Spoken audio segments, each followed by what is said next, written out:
Bien, muchas gracias.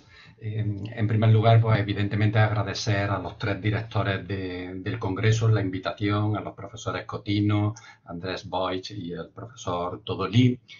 Pero la verdad es que estoy un poquito triste, porque, porque hoy nada más que tenemos ahora mismo conectados 76 asistentes y en la otra reunión, en la otra sesión del otro día, hubo más asistentes, o sea que nuestro cartel no ha tenido el mismo éxito. Pero bueno, intentaremos compensar lo que esté en nuestras posibilidades sobradamente a los asistentes que están hoy aquí.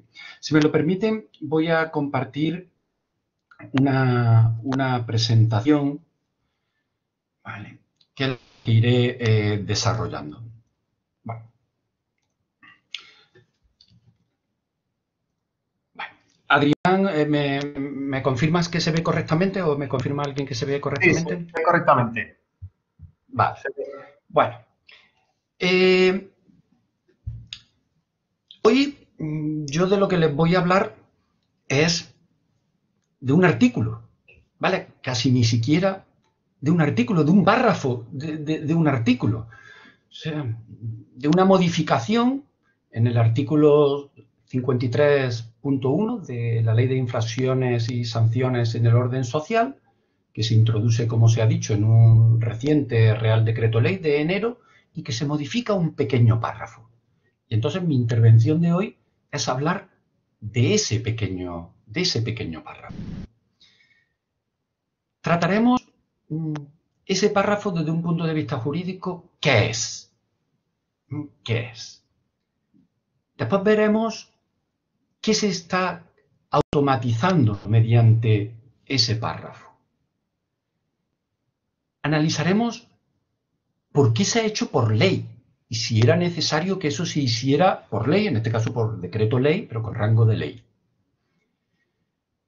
A continuación analizaremos el sometimiento, las consecuencias que tiene el sometimiento a la legislación de protección de datos.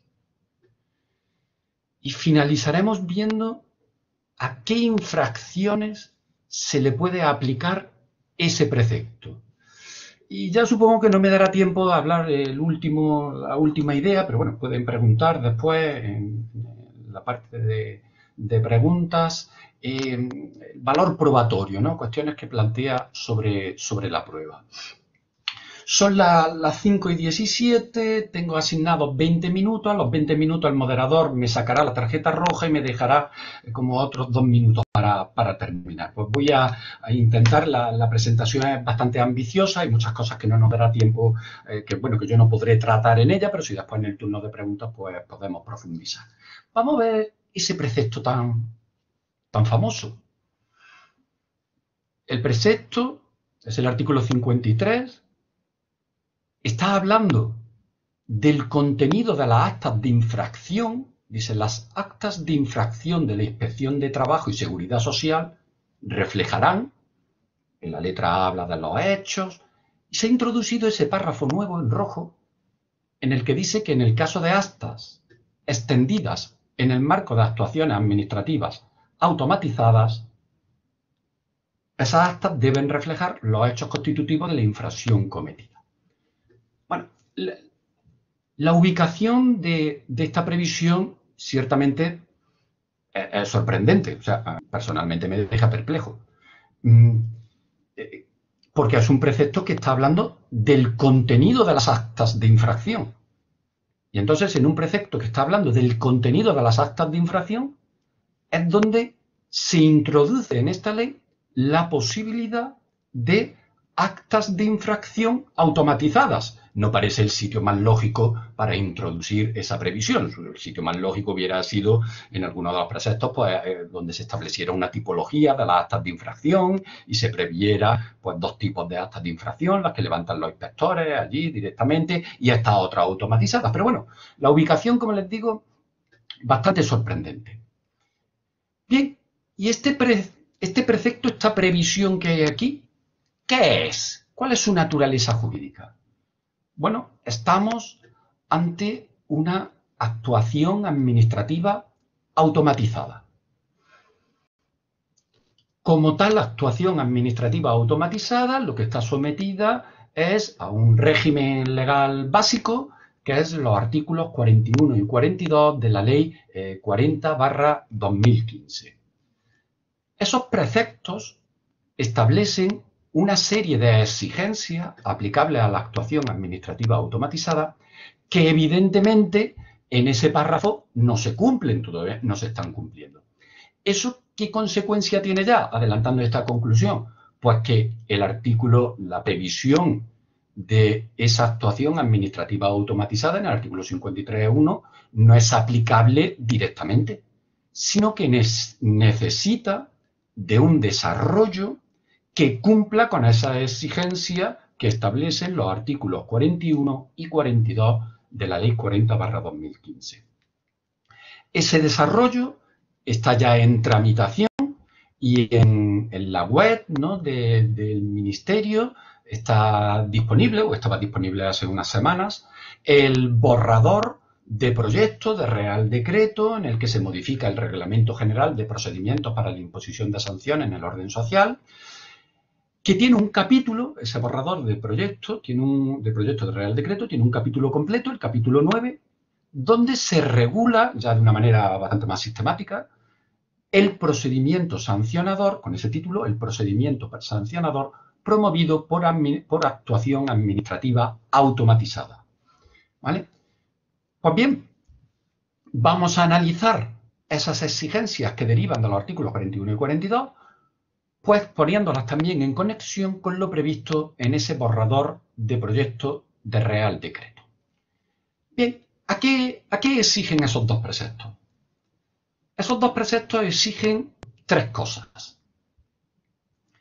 Lo primero es que hay que determinar el órgano o los órganos competentes para la definición de las especificaciones, programación, control de calidad y, en su caso, auditoría de ese sistema de información y su código fuente.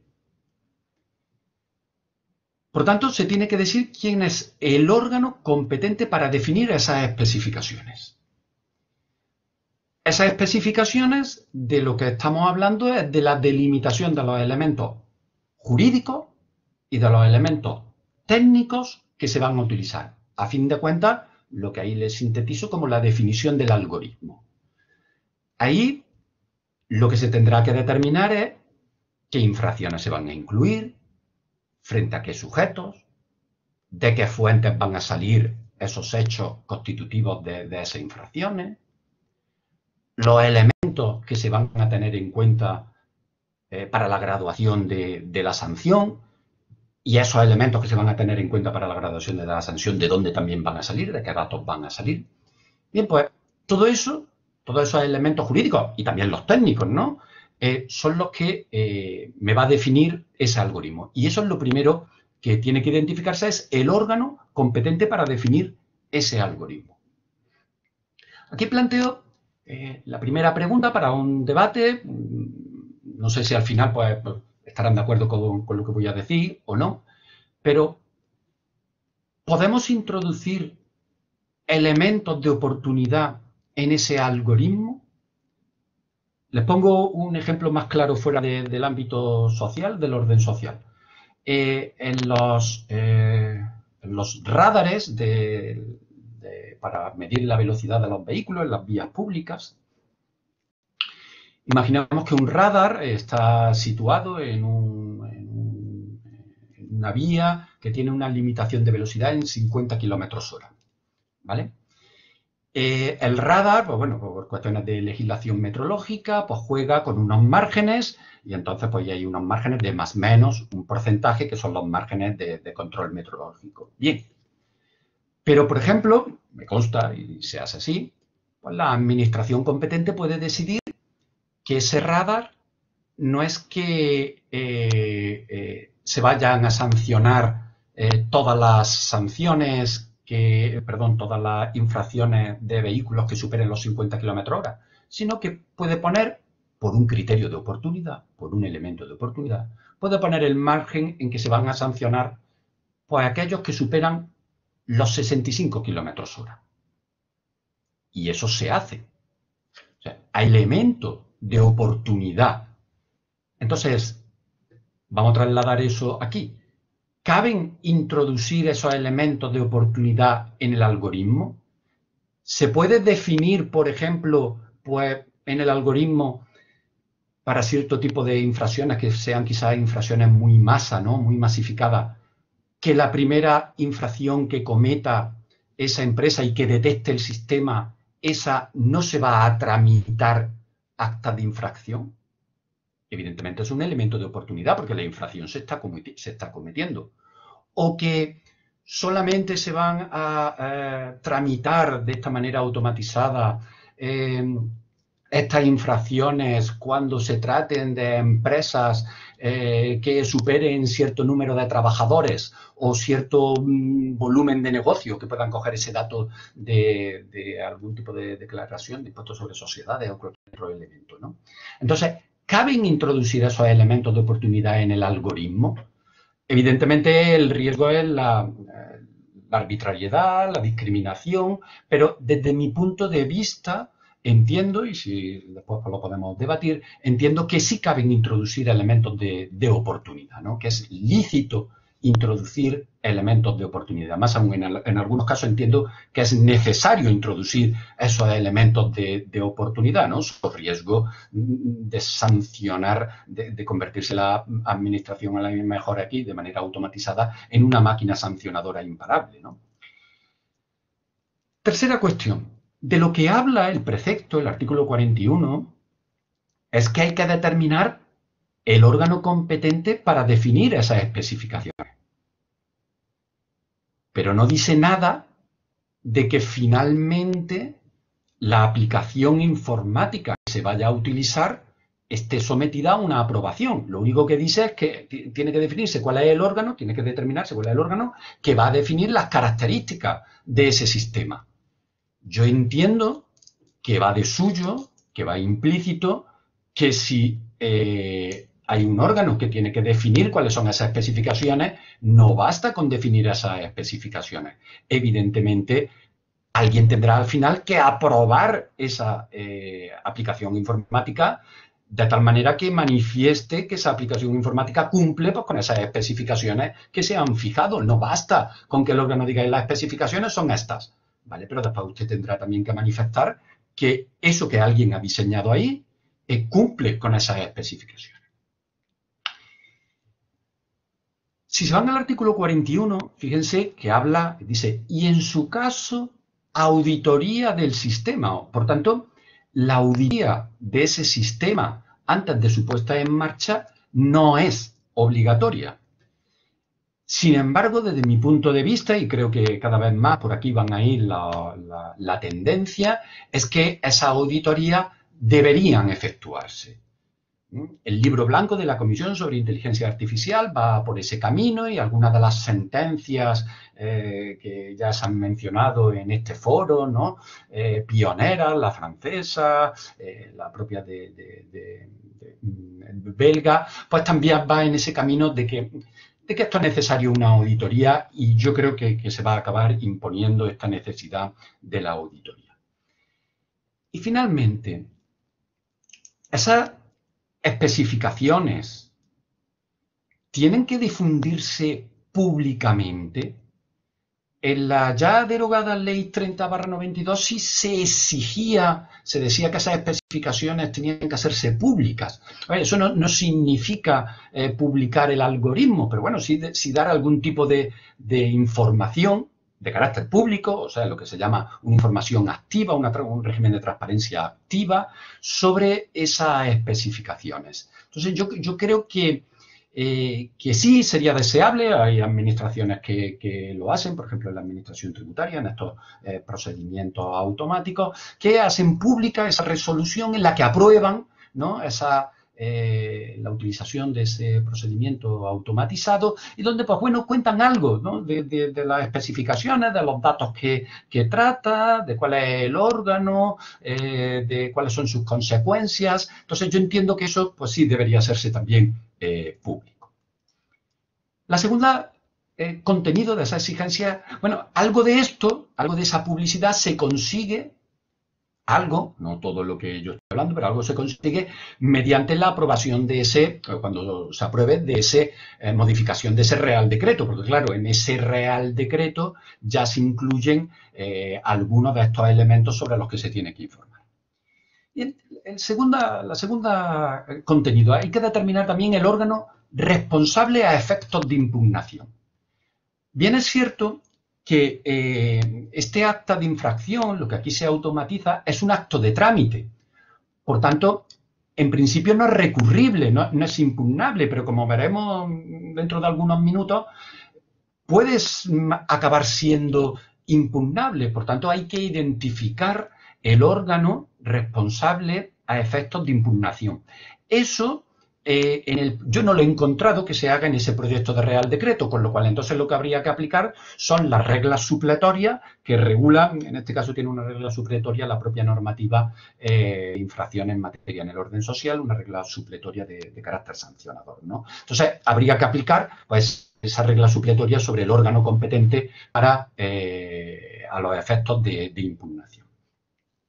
Y finalmente, habría que decidir también sobre el sistema de firma de la actuación. El artículo 42 prevé el sello electrónico, en este caso que se califica como cualificado, o el código seguro de verificación, y el borrador de Real Decreto opta por el sello electrónico cualificado de la inspección.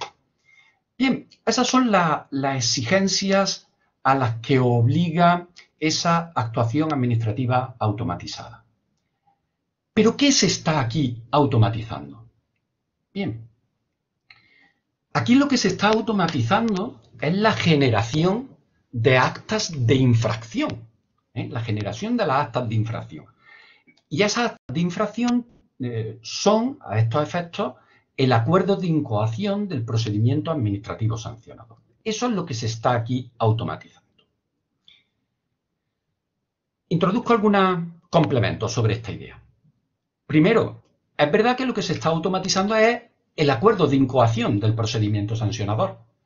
Pero claro, si el presunto infractor no presenta alegaciones, ese acuerdo de incoación se puede considerar propuesta de resolución. Por tanto, de manera indirecta, también se está automatizando estas propuestas de resolución, cuando no se presentan alegaciones, porque el acta de infracción, el acuerdo de incoación, pasa a entenderse como propuesta de resolución. Todos los demás trámites de respuesta a posibles alegaciones, periodo probatorio y el fundamental, la propia resolución sancionadora, quedan excluidos del procedimiento de automatización. Ahí no se aplica el procedimiento de automatización. En todos ellos, y además si lo prevé ese proyecto de Real Decreto, en todos ellos hay ya una intervención humana de un inspector o de un subinspector, ¿no? Por tanto, la automatización se limita a esos momentos. Pero claro, tampoco piensen que es poco, porque si se efectúa el pago de la multa en el plazo de alegaciones, el acta de infracción, la automática, pone fin al procedimiento. Y claro, la realidad es que como ese pago de multa en el plazo de alegaciones tiene importantes bonificaciones sobre la multa, puede ocurrir que en muchos casos el presunto infractor movido por esa bonificación, opte por pagar el plazo, la multa, con lo cual se pondrá fin al procedimiento, con lo cual el procedimiento habrá terminado de manera automática. Lo único que ha habido ha sido una intervención automática, no ha habido en ningún momento intervención humana.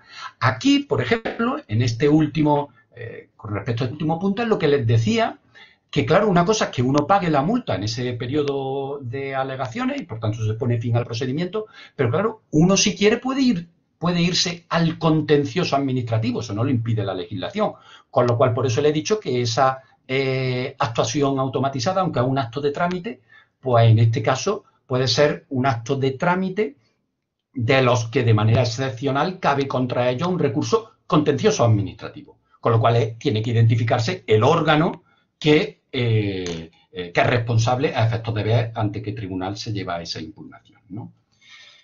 Bien, la tercera pregunta que nos íbamos a hacer. ¿Por qué una ley?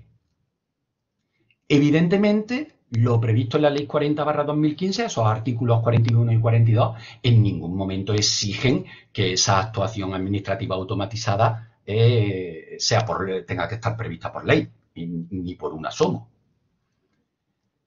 Pero entonces, ¿por qué se ha hecho por ley? Desde mi punto de vista, creo que se ha hecho por ley, y bien hecho por ley, fundamentalmente por dos motivos. El primero es la singularidad que tiene el inicio del procedimiento administrativo sancionador en el orden social.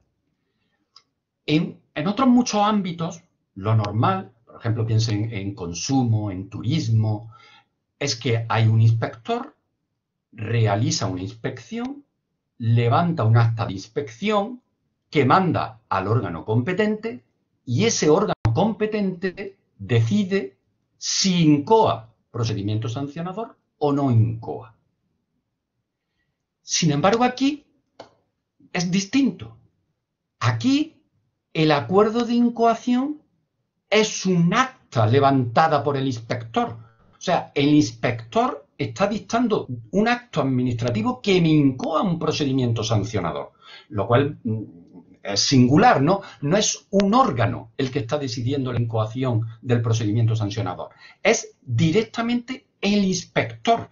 Fíjense la contundencia del artículo 22 de la ley ordenadora del sistema de inspección de trabajo. Dice, los inspectores de trabajo, los inspectores, cada inspector es una competencia personal, no al órgano, sino a la persona, al inspector, a la función. Los inspectores de trabajo, finalizada su comprobación, podrán adoptar las siguientes medidas. Y dice, iniciar el procedimiento sancionador. Por tanto, claro, puesto que es una ley la que le atribuye a cada concreto inspector la potestad de iniciar el procedimiento sancionador, me parece muy prudente que haya sido también con rango de ley como se prevea la posibilidad de que este procedimiento sancionador se inicie de manera automática y no por el inspector. ¿Vale? Porque el inspector tiene esa garantía por ley, esa atribución que la ley le ha atribuido a él, ¿no?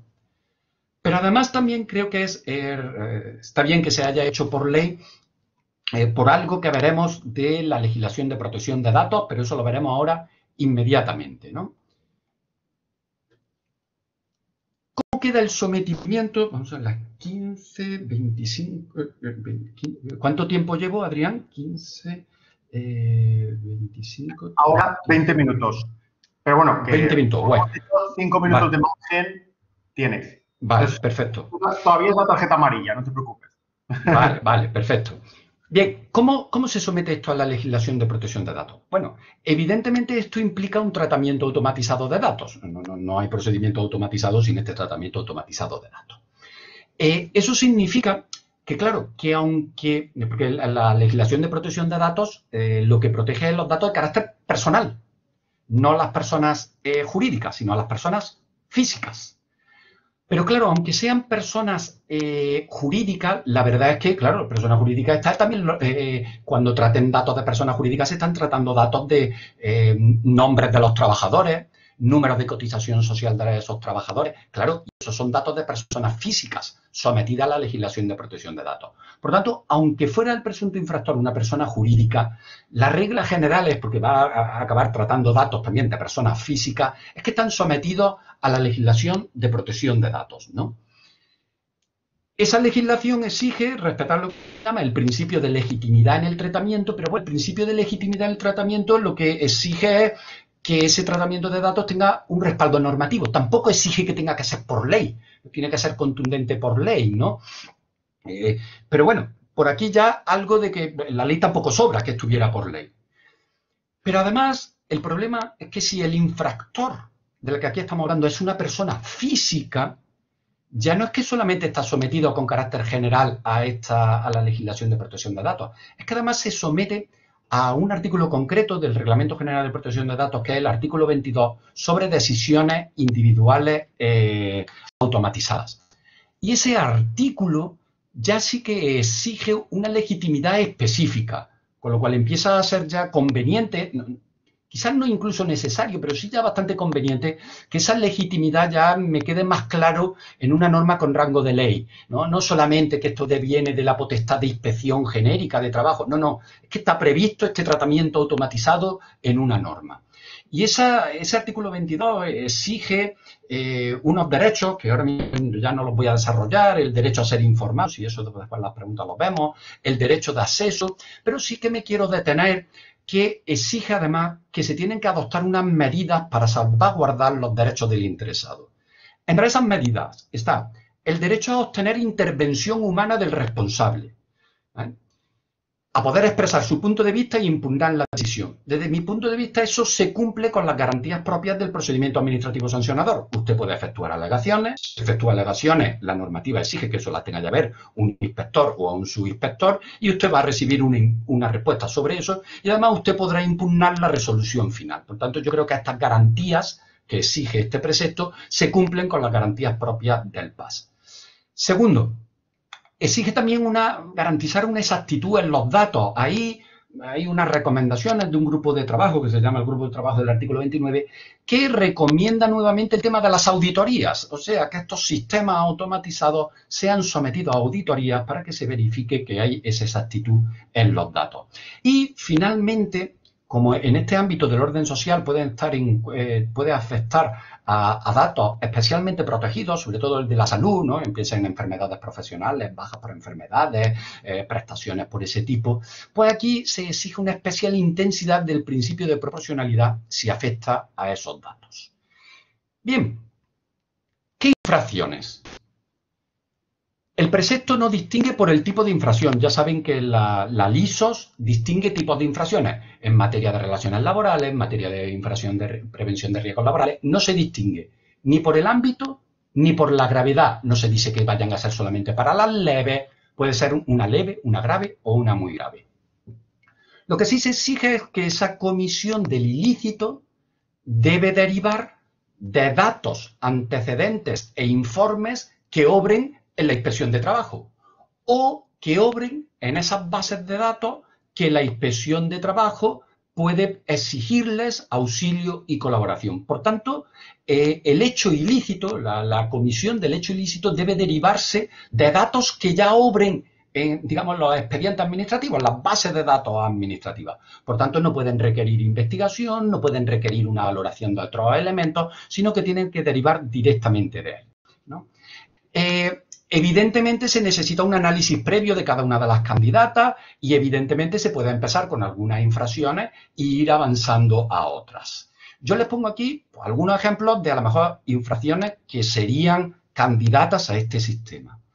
Una, pues, por ejemplo, cuando la solicitud de filiación o alta de los trabajadores se realice fuera del plazo establecido. Bueno, pues es un dato fácilmente comprobable con los datos que ya tiene la inspección de que pues, uno no ha hecho en plazo, no ha efectuado en plazo esa solicitud de afiliación o alta de los trabajadores y, por tanto, pues se le puede tramitar. Es una infracción bastante simple, calificada como grave, pero que yo creo que es candidata a esto. En la LISOS hay otras muchas que responden a este mismo planteamiento de hacer cosas fuera de plazo. Muchas de estas, de hacer cosas fuera de plazo, pues la administración puede saber fácilmente con datos que ya obren poder o que el propio empresario les haya comunicado que se está realizando fuera de plazo. No elaborar planes de igualdad. Los planes de igualdad se tienen que registrar en un registro automatizado. Si una empresa de las que tiene obligación, la administración sabe cuáles son las empresas las que tienen obligación a tener plan de igualdad, cruza ese dato con el registro para ver si ha registrado su plan, no ha registrado su plan, pues bueno, pues ahí tiene datos suficientes para poder también utilizar este procedimiento y estaríamos ahí ante una infracción muy grave. Finalmente, sí. 2 minutos. No, pues 1 minuto. La prueba. Claro, las actas de infracción hacen valor probatorio de aquello que los inspectores hayan visto con sus propios ojos, por así decirlo, y hayan reflejado en el acta. Aquí, evidentemente, el valor de esta acta de infracción automatizado, el valor probatorio, no deriva del propio acta de infracción, que no tiene valor probatorio ninguno. Deriva de las fuentes de datos que se hayan utilizado, ¿vale? Por tanto, en su mayoría, el tipo de prueba que aquí habrá será una prueba documental. Pues con esto he terminado, me he pasado un poquito del tiempo, pero espero haber cubierto más o menos todos los objetivos y quedo abierto a después las preguntas que se me formulen.